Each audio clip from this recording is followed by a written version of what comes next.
Hey guys, Chef Pepper back again. So I didn't want to leave you guys hanging on how to take the pin bones out of these beautiful pompano fillets before I cook them. I personally like the knuckle, the nape bones in here, but I'm going to render 2 of these fillets completely boneless so that for all those people that are afraid of bones, you'll be able to take them out. So what we're going to do is the way that you take the pin bones out on fish that has the skin still on, it's a little different. I'm going to take this little piece of head bone out, and this is the little bone that's in the nape that you can shave completely away to render this completely boneless. That part's boneless. Now all you need is to take this pin bone out.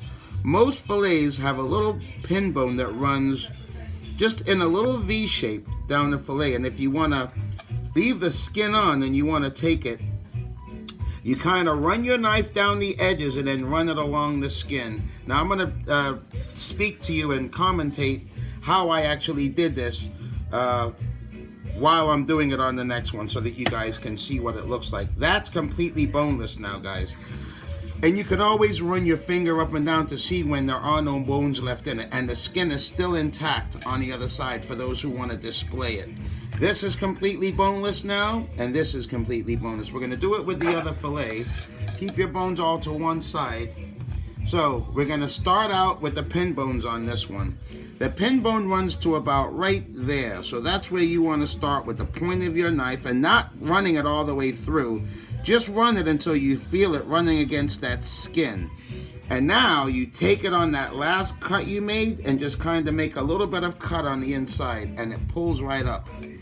And once you pull it right up, you can see where that last bone was right there. That's completely boneless now. And then that little piece of nape bone that's in there, I like it because it's not a hard bone. You're not going to get it stuck in your throat. You just kind of run your knife to kind of shave it, and be very careful with you want a sharp knife, but you want to be careful with the sharp knife.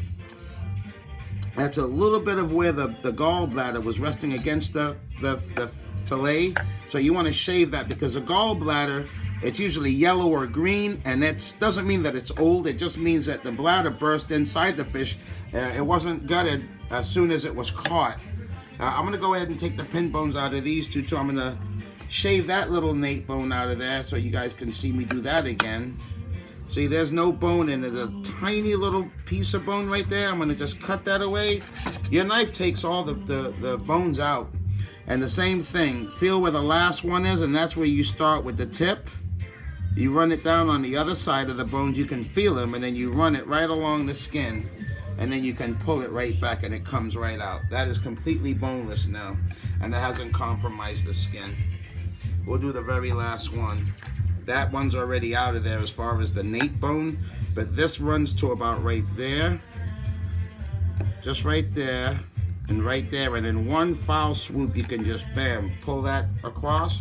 That comes right out. See, all your bones are running all the way across there. That's taking them completely out of there. So now you guys can eat your fillets and not have to worry about swallowing any bones, and it's nice and clean. Looking forward to tonight's supper. How about you there, sis? Yeah, I'm looking forward to it. All right, guys. Well, thanks a lot for joining me again. I didn't want to leave you hanging on that part. You know, in England we don't have Pompano. You know, we've just got plaice and fish and chips fish, isn't it? So that's going to be it for me. Thanks a lot. Subscribe and like if you will. And I'll see you next time, mates. Ta-ta now. Cheers.